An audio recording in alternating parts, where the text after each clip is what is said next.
Okay, pwede kang mamili ng tig-isang laruan.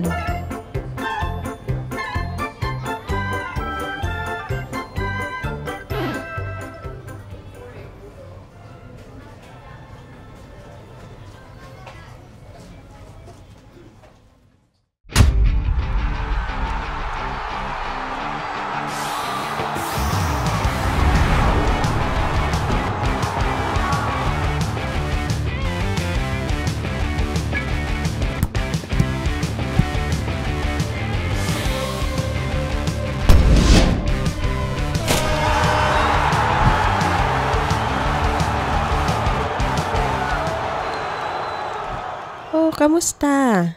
Mukhang nakita mo agad ang mga laruang panglalaki. Maaari mo ring makita ang mga laruang pambabae sa gawi doon.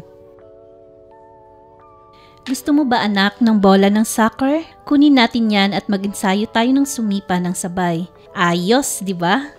Nais natin nabigyan ang ating mga anak ng pagkakataon na mangarap ng mas malaki at magkaroon sila ng mas magandang oportunidad sa buhay. Kaya napakahalaga bilang magulang, lolo at lola at tagapangalaga na alalahanin natin na nabubuo ang kaalaman at ideya ng mga bata na maging babae o lalaki dahil sa mga nakikita nila sa mundong kanilang kinagagalawan. Minsan ang mga laruan at aklat na ating pinipili ay maaaring magbigay ng mensahe sa kung ano ang tama at maling paraan sa mga bata na maging lalaki o babae.